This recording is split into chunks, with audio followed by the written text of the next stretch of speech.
How are you? I'm Jim Newsom, and I'm glad to be the moderator this evening for our candidate forum. This is a forum, not a debate, and we're going to strive to provide the information on as many topics as we can in the next hour and a half. We've had questions submitted by our sponsoring organizations, and they are the Ghent Neighborhood League, the Ghent Business Association, the West Ghent Civic League, the Ghent Square Community Association, Freemason Street Area Association, and the Downtown Norfolk Civic League. And I would like to thank them for their sponsorship of this event. I want to thank the Chrysler Museum of Art for allowing us to have this special event here at the Kaufman Theater. Mrs. Annalyn Mendoza, who created the attractive flyers for the event, and Fleet Printing Services on 20th Street in Ghent, who printed them up, and all of those of you who are members of these organizations that submitted some questions that enabled me to not have to do much work other than sort through them and hopefully make some sense out of them and hopefully get you some information. I also want to thank our candidates tonight: Barclay Wynn, John Amaral, Marcus Calabrese, and Jesse Scatia. And we'll have a format where I will ask questions, and they will each have 1 minute to respond to those questions. And if need be, depending on what they have to say, I may do a follow-up or two. And we'll just play it by ear. As many of you know, I'm a jazz musician, so I will improvise as needed. We'll begin the evening, though, with each of our candidates having 2 minutes to make an opening statement, telling us who they are and why they think they are best suited for the job. And we're going to begin with the incumbent here on your right, Barclay Wynn. Okay. Yeah, you can actually, well, I think you're supposed to do it from there. Oh, okay. Although if you want, you know. No, I'm fine. I mean, I'm happy to share the podium with you guys. I hope can everybody hear? Yeah, the microphones there, I think, should work well. Okay. Well, thank you for having us here tonight. Thank you for having me here. My name's Barclay Wynn. I represent Super Ward 6. I've had the privilege of being your councilman for almost 11 and a half years. I run a small business in Norfolk Wind Nursery, Virginia, which has been in our city since 1885. My partner and I, Carter Wynn, bought it out in 1985. We're still in the city, still thriving and doing well.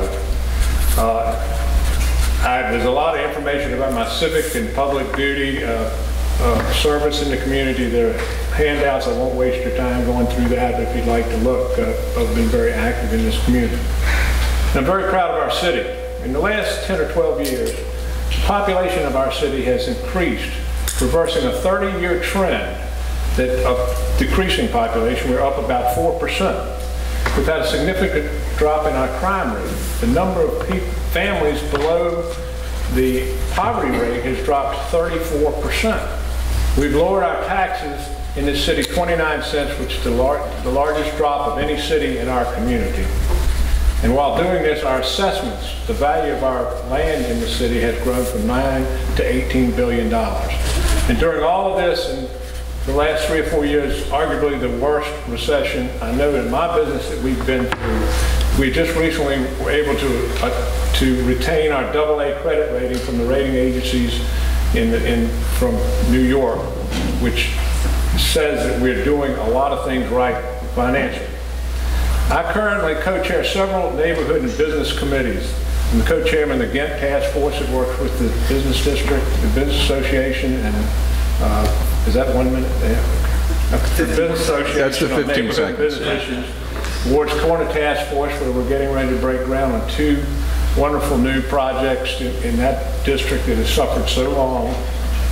The Ocean View Task Force I chair. One of the highlights there is the East Beach area, where when I came to office 10 years ago or 12 years ago, it was so rough you couldn't get a pizza delivered. Now it's an award-winning seaside community. East Little Creek Task Force, East Little Creek Road, where 3 major shopping centers in that corridor are all being renovated, as well as we're having revitalization in all of the neighborhoods. Thank you, Barclay. I have to cut you off because the red card came up. Okay. Sorry about that. And it is unfair when you're the first guy and the cards, you're not sure what they mean yet, but for everybody, the yellow light is, the caution light, 15 seconds to go, and the red one is, that's it, and I'll, try to be nice about it, but hopefully you guys will help me out on that. So, John, you want to go? Yes, my name is John Amaral. I ended up in Norfolk actually because I got stationed back in NOB. I was one of the first people to join Navy right after 9/11. When I joined Navy shortly after, I got stationed in Norfolk. That's how I ended up in Norfolk. It took a few years for me to learn how to properly say Norfolk. It sounds like I got it down now. A little bit about myself. I graduated at SUNY State University of New York. I've been married for a little over 5 years. My wife right there, Marla, can you wave? We got a 3.5-year-old boy. That's like a full-time job for both of us. The reason I'm running because I believe in Norfolk we're going the wrong path. If you look at Norfolk's revenues, back in 2002, our revenues in the city were over $900 million. Now it's a little over $600 million. If we continue the same path, give it another 10 years, we'll be bankrupt. So that's what we need to do something about that. We need to become the business city, bring businesses to Norfolk, making sure our tax policies and regulations are the best in Virginia.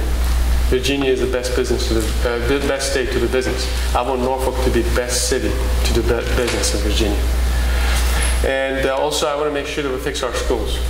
Every time you want to move somewhere, first question you ask, what kind of schools they have. And schools we need to fix. I want to make sure our teachers in this city are paid more than any other city in the state. They get paid better than any other city in the state. With that, we're going to get the most competitive teachers. Because as I said yesterday, I mentioned the education forum. If you, three things, to fix education, you need three things. Parents' involvement, you need government focus, and you need to make sure that you got the best teachers. Parent involvement, you can't do much as a government. But you can focus on it. We can do that, and we're going to do it when I'm becoming your next councilman. And next thing we're going to do is make sure that we get the best teachers by paying them the most. Okay, thank you, John. Okay, Marcus, tell us about yourself.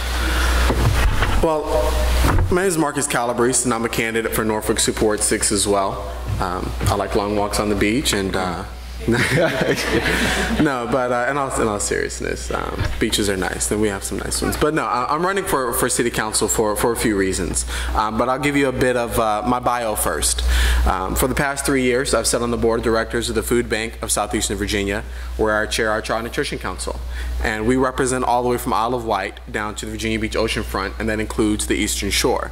So my role as chairman of the Child Nutrition Council is advocating for children who are hit hardest by hunger. And one of the things that disturbed me the most when I first got that position was the amount of Norfolk public schools, elementary schools only, elementary schools that were on the waiting list, which means we couldn't touch them because we didn't have the resources and we didn't have the awareness. So what I did was I hit the ground running, and I went to civic leagues, political groups, business groups, and I started raising awareness and funds and friends for the food bank. In addition to that, I also sat on the board of directors for Hampton Roads Business Outreach, where the bulk of that membership is within Super Ward 6, places like Ghent, Ward's Corner, and Ocean View. And even those who may own businesses outside of Norfolk, the bulk of them live in Super Ward 6. And so that's something that I'm extremely proud of. When you look at the Super Ward, I think we need to realize that we literally are one of the most influential and impactful seats out of all of the region's city council seats. Just by virtue of what we have. We have the world's largest naval base, the port, we have a beach, the region's largest university. We have virtually everything that you could think that a city should have, we have in Norfolk. We're home to the arts, we're home to a wide range of small businesses. We have about 6 business coalitions in the Super Ward. I'm not talking about the whole city. In the Super Ward, the Chamber of Commerce, the Ghent Business Association, Hampton Roads Business Outreach, NABO, all of those groups are based right here in Norfolk. And you need somebody who's gonna have their ears on the ground and their feet on the ground and listening and being an advocate for the children and for the small businesses. And I've worked in Norfolk Public Schools, and I've been endorsed by elected school board members who have taught in Norfolk. So I have both perspectives, and I hope that you'll consider me. Thank you. Okay, Jesse. I'm going to stand if you don't mind. Promise only to stand once more. My name is Jesse Scatia, and I want to be your Super Award City Council member. I'm going to talk about the main issues facing us here in Norfolk and why I'm the most qualified of the people at this table here to lead us forward on these issues. Number one issue is schools. I'm a former teacher. I've been a public school teacher in New York and California. I've been endorsed by the Norfolk Federation of Teachers. I bring that experience and knowledge from across the country for how to fix our schools. And if I am elected, I will be in those schools every week, pushing, asking questions, making sure our teachers are in a position to teach. Number two issue that I see facing our quality of life is transportation. Some people might judge me for this, but I don't have a car. I get around on a bike and by our public transport system. And that's the future. We could keep building roads, but eventually we have to be thinking more as a multiple forms of transportation kind of city. There's no reason we shouldn't be one of the most bikeable cities in all of America. There's no reason we shouldn't be pushing to move the tide forward north. And that's something I commit you, I will make happen. This also needs to be a more walkable city. Another quality of life issue is small businesses. I don't know about you, but when I have friends in from out of town, I take them to local heroes. I take them to Dumar's. I don't take them to Applebee's. And I don't take them to the places we want to put in Waterside. I think Norfolk is special. I happen to think that Norfolk is unique. I think there's no place in the world that has what we have. I believe in this city. Another thing that we need to work on, we're losing a lot of our best and our brightest to other cities. It's called brain drain. I have worked with the Greater Norfolk Corporation and ODU to solve this issue through Generation Norfolk. But a better example is what I do every day through Alt Daily. If you've been reading Alt Daily for the past 3 years, you love this city more. If you've been reading Alt Daily these last 3 years, you are preaching to your friends in other cities. You're saying something special is happening here in Norfolk. You gotta come back. Because we're the next hit city. If you elect me, I promise you, you will love this city more than you do right now in the next 4 years. And I promise you, I will give everything that I have and everything that I am to this city as I have the last 3 years. Thank you. Thanks, Jeff. So let me just remind you, I love applause, but don't do it too much because you're cutting into, we have only a specified amount of time and we now have about 75 minutes to go in that allotted time. So it's great to applaud, but it does cut into our time.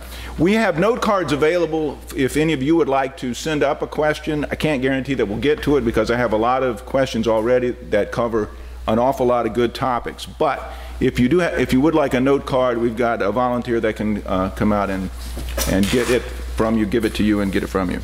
We'll start the questioning, and I'll alternate who goes first on the answers. But our first question, we're going to talk about a topic much in the news that we all have an interest in, and that's Waterside. The city manager recommended the Cordish proposal, the folks out of Baltimore, as the best solution for the Waterside property.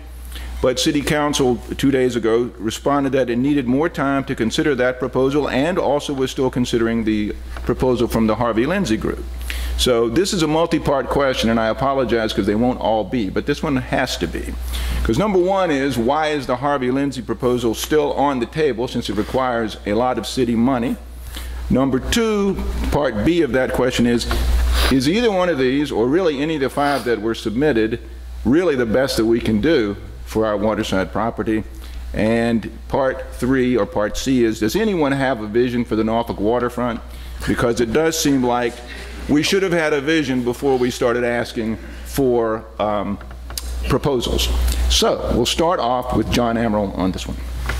I think City Council needs a little bit more time because the election is coming up on Tuesday, so probably they'll decide right after the elections. But here's what I think.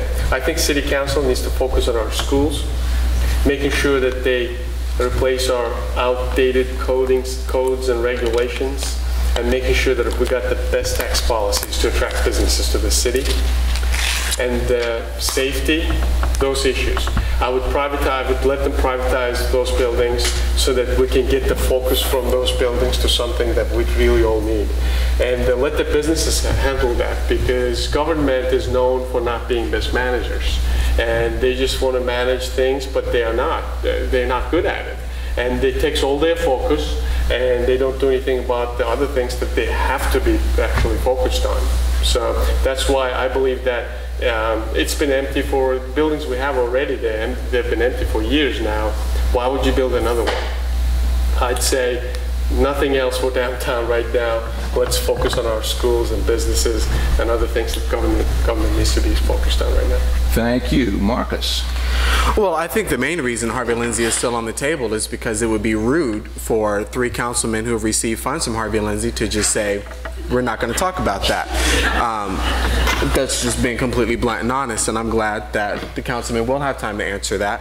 But when you look at the fact that they've donated thousands of dollars to Councilman Wynn, to Burfoot, and to Paul Frame, that might be a reason why it's still on the table. And I think, I don't understand why you have 6 business chambers and coalitions in your super ward and none of them were brought into the conversation. When I went and I visited with the small businesses in Waterside, I asked them, what did they say when they came and talked to you? And they looked at me like a deer in the headlights. They didn't come talk to us. How can you make, if you have 40% of Waterside occupied by small business, despite a down economy and despite a lack of traffic flow, they're able to pay their bills. That's the mentality that ought to be deciding the future of Waterside. The best idea I heard was from a business owner in Waterside. Don't necessarily stick local, but look at the regional level. What small businesses are in Richmond and Roanoke? That could be here. But until you talk to the businesses in the super ward, you're going to continue to make bad business decisions. Jesse. I liked a lot of Marcus's answer, so the parts that you liked, I co-sign on. So why is the Harvey Lindsay proposal still on the table? With me, you get sort of an outsider-insider. Through my work with Alt Daily and various civic organizations, I've worked with, like I said, the Greater Norfolk Corporation, Department of Economic Development. I've worked with HRT. I've worked with the guy who's running Waterside right now, Rick Henn. And I'm not saying it was any of these people, but it was kind of an open secret in City Hall that the Cordish proposal was preordained. So I think the Harvey Lindsay proposal was there sort of as a contrast illusion. You have one that costs $200 million in this down economy versus one where they're saying they're going to give in $30 million. Anybody's instincts are going to go towards the one where they're giving and we're not taking. So I think it was just kind of a rigged game. Is it really the best? No. Give me a couple Mountain Dews and I can do better. We really got to be thinking from the waterfront from Harbor Park all the way to Freemason. Fix that first, and then anything that happens in Waterside is probably going to be successful. That waterfront should be the main attraction, maybe in all of Hampton Roads, the first place you take out of town friends. That's where I put my money and interest and time, and then Waterside. Barkley. Okay. Harvey Lindsay proposal, as far as I know, is not on the table, but you may know something I don't know. We wanted to get, my vision is for the waterfront is to go from Harbor Park down to the cruise terminal. That's what I would like to see. The RFP was specifically though for Waterside, and they were open to move that far around. I wanted the city to get out of the retail business. We're not very good at it. We went out and took proposals. I also agree that we're not in a position to spend money, too much money in downtown when we have needs for schools all over and other facilities and salaries and what have you all over the city. I believe the Cordish proposal, the reason we're taking time to look at it is we are concerned about the small businesses. I'm particularly concerned about the businesses on Granby Street, the entrepreneur-owned, chef-owned restaurants, the retail centers. We don't want to do anything to take the air off of Granby Street. We want to complement that, so we need to take our time. We're not about chain restaurants. We're not about hurting small businesses, and we're not about making decisions based on contributions from people that think that we're doing a good job running this city. Thank you. And just a quick note, I think the reason that that part of the question was there about Harvey Lindsay was that the paper seemed to indicate that was the council was going to take time to consider both of those proposals on yesterday. Yeah, okay.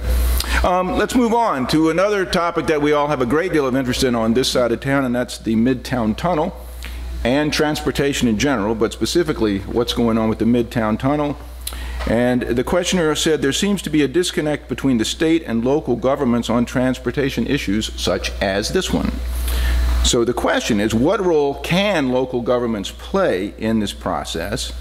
And is there a way that the local city council can even have an effect? Because it certainly appears that the state just said, here's what we're doing a private-public a public-private partnership and just kind of said, there it is. So the ultimate question then is, what can or will you do, and what can we do, what can you do as council members? And Marcus, we'll start with you on this one.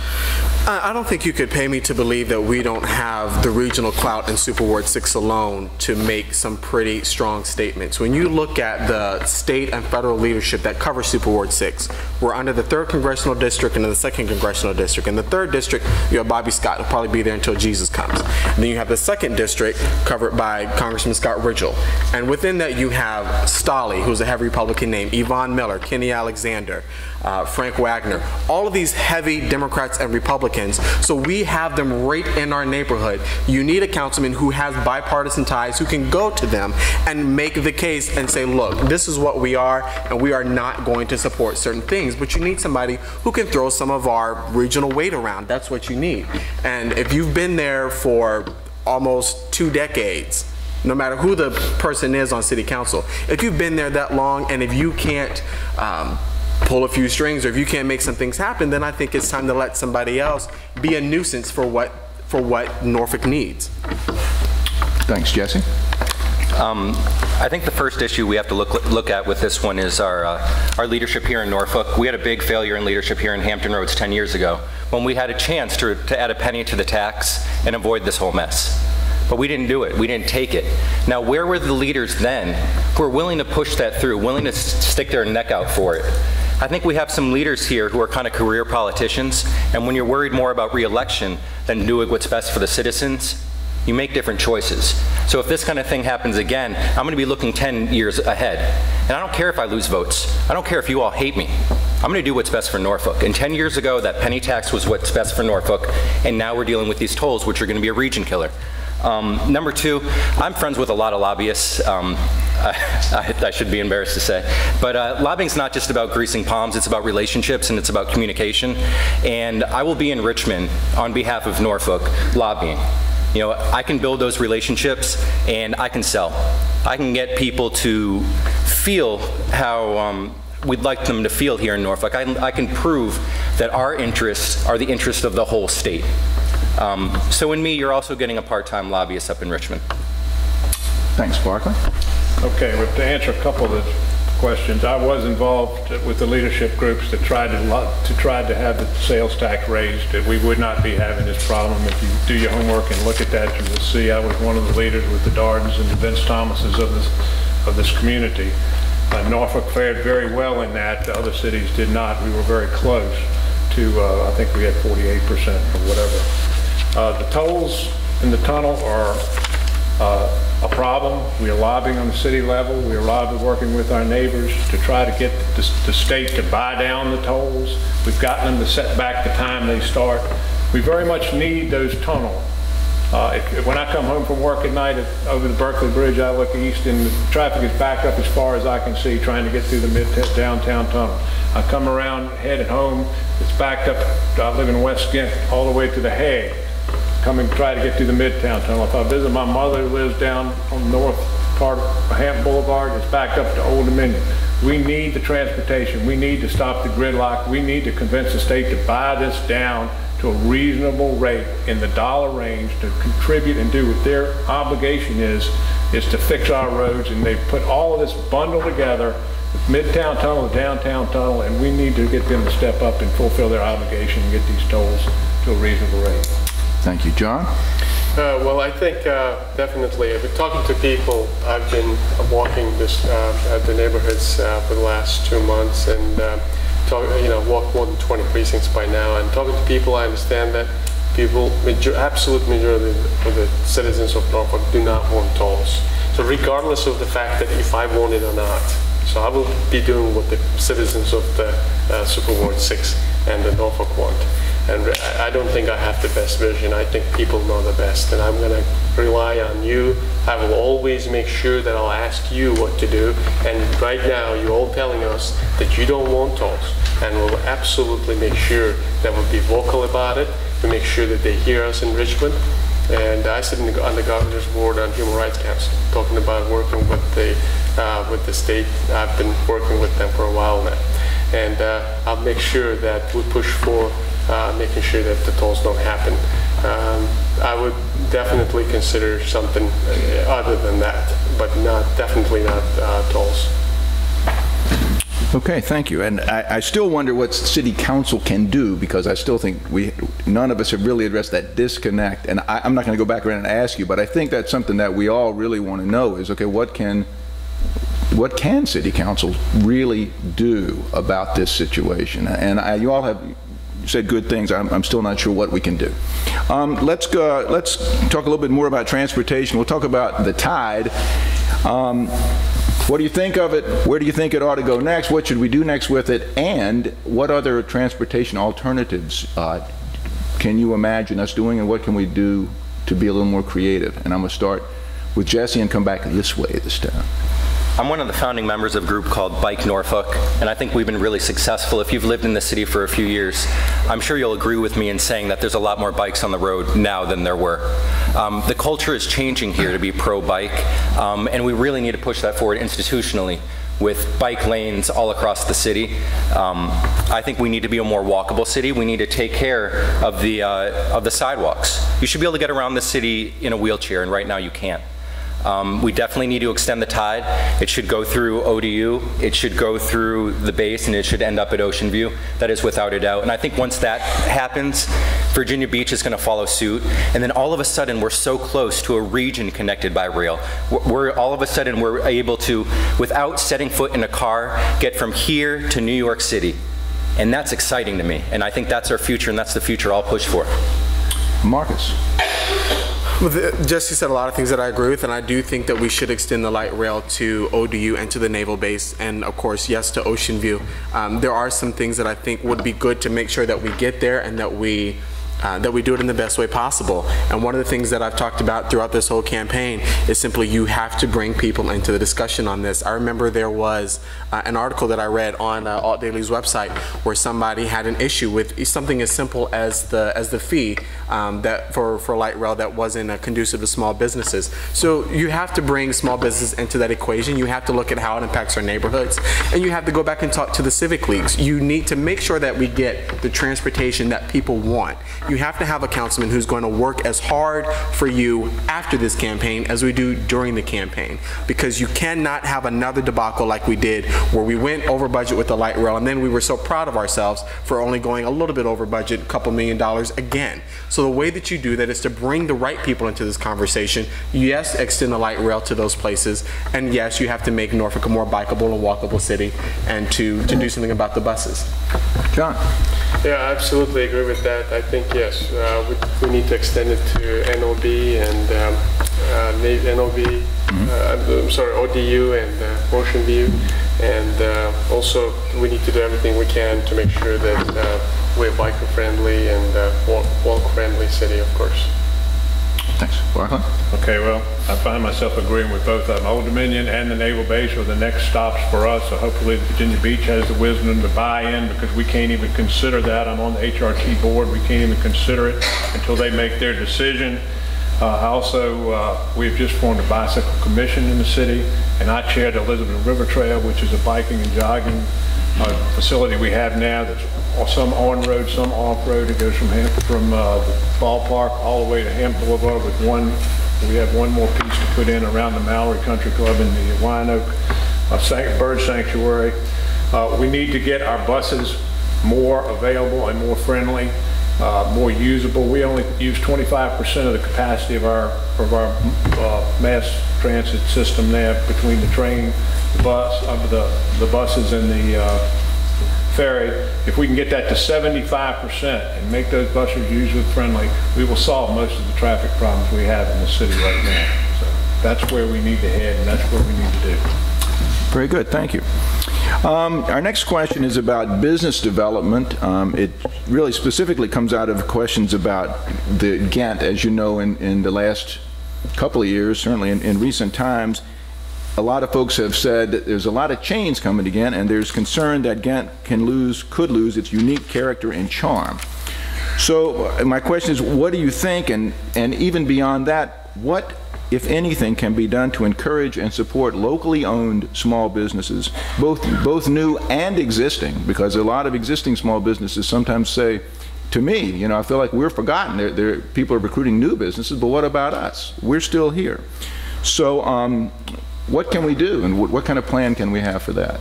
So I'm going to start with Barclay, and I'm circle back around. We absolutely need to encourage small businesses. They are what makes Ghent so special. There's been talk of is it available to zone an area for just small businesses and not national chains? Yeah. And I'm looking into that. I'm not sure that's legal, but it's a good idea. We need to preserve that. We do have people in the Economic Development Department. I know Rick Henn, again especially, he's been at the waterside. He'll take a small business person by the hand and walk him through all the processes, help him know what's available in our city, help him cut through the red tape, and also respond to existing citizens' small business problems. Our Chamber of Commerce has a small business incubator that's available. We absolutely have to protect our small businesses. I run a small business. They're the backbone of this country, and they are what make us go. They're what make us Ghent and the city of Norfolk especially. We need to do whatever we can to promote them. Jesse? I'm going to talk as fast as I can. Right now, Norfolk is not known as a small business-friendly city. You ask any small business owner here, they don't make it easy to start a business, and they don't necessarily support you once you're started. I want Norfolk to be Hampton Roads small business capital. If you're willing to take that risk and start a business, I want it to be in Norfolk. I think we can make ourselves more friendly to new businesses. Right now, if you're starting a business, you're probably working a 9 to 5 already, which is when the city offices are open. I think we should put city employees on a flex schedule. That will allow us to be open 7 to 7, 6 days a week. And instantly, you're so much more friendly to that working person who wants to start a business. I think we need a Norfolk Small Business Commission. I think it's really strange that we don't have one already, that we don't have that singular, so important voice here. Doesn't have a voice directly to the government. I don't know why that's not here yet. You can legally have small business zones that incentivize and encourage small businesses. I think we need to have a concierge program. You're thinking about starting a small business in Norfolk, someone in economic development will give you their cell phone number and take you by the hand through that process. And I don't understand why we can give these $1 million tax breaks to places like Urban Outfitters. I want to see that money in smaller chunks, smaller bets to local citizens, starting places like donut shops downtown. Thanks, Jesse. Okay, Marcus. When I first announced back in November, one of the first things I talked about was a small business commission. If you take the 6 business groups we have and take a representative from there, have them send a member to a small business commission, not appointed by the city because I don't trust the city to do it right, but if they're appointed by these business groups to represent small business issues, to look at what the planning commission or what city council is doing that is not so business friendly. One of the small business endorsements that I have is from April Spring, who had a business in Waterside, and she had some horrific things to say about how she felt that the city was treating them. I talked to one of the landmark restaurants here in Norfolk on the outskirts of Ghent, who was telling me that they opposed the mayor on something so basic that all of a sudden they started getting unexpected health inspections. And the guy told him, you don't normally come around this time. The guy looked at him and said, you know why I'm here. So the first thing you do is get a small business commission, look at tax incentives for small, women, and minority-owned businesses, and we have one of the largest gay communities in Norfolk, and they need tax incentives as veterans need tax incentives as well. But that's how you get businesses to come into Ghent and be local businesses, not chains. Thank you, John. I believe, you know, if you want businesses to thrive and come to Norfolk, you need to take government out of the way. Meaning that as long as government is involved in telling businesses what to do, it's not going to work. Government can't figure out how to do it with schools. So we need to make sure actually that government, we need to waive the B-poll tax like Virginia Beach does and other cities do in the area to the startup businesses for 2 years. B-poll tax is a license tax that taxes your revenues, and it goes sharply up after $100,000 revenue. We need to do that, and also we need to lower assessment rates. We need to be a business-friendly city, you have to have the lowest taxes for businesses. We need to do that, and B-poll is a good start. And government should not be planning for businesses at all. It should be businesses going where they need to go, where they think they need to be. Because in a free market economy, it's supply and demand. Why should government tell them where to be? Let them to strive to come to Norfolk. If we become that city, then you'll have all of them want to come to Norfolk. So. Thank you. Well, let's talk about schools. I know because I've seen stuff from all of you, and each of you claims to be very strong on education, big supporters of the schools. Yet, I think many people in this room would say that it does feel like our public schools do get short shrift.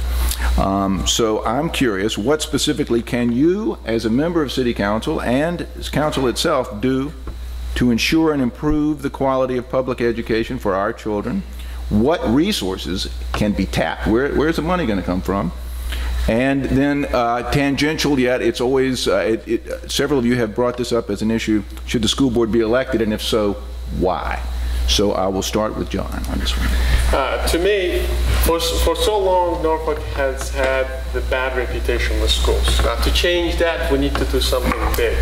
For that, I say, let's make sure our teachers are paid much more than the surrounding cities. Much more, I'm talking about 20%, 15, 20, 30% more.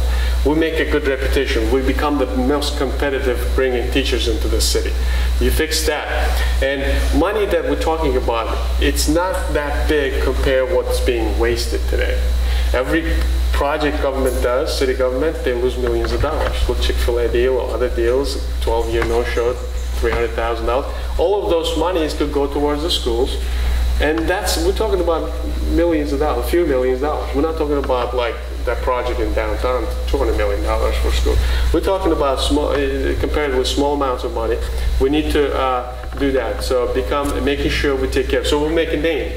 Norfolk teachers are best paid. Best teachers come to the city. We start fixing our image. We become the best business-friendly city. And there you go. You have it. Life comes back to Norfolk. Barclay. Okay, well, certainly public schools are a top priority for every elected official. I believe that no city is any stronger than its public school system. We've just passed a fully funded budget. We're going to fully fund them this year. We're going to provide a safe place for our teachers and faculty and staff. We need to promote parental involvement. I think when you follow the scores around our city and find out where we're doing well, it's where our parents are in there helping and pushing and watching their students. Jumping to the school board, you put a lot in this one. Yeah, sorry about that. I'm very open-minded about an elected school board. The two reservations I have, and we had a school forum last night, is one, whether we'll get quality people that we need to go through this process of election, and I can tell you it's not a fun process. And second, there's no funding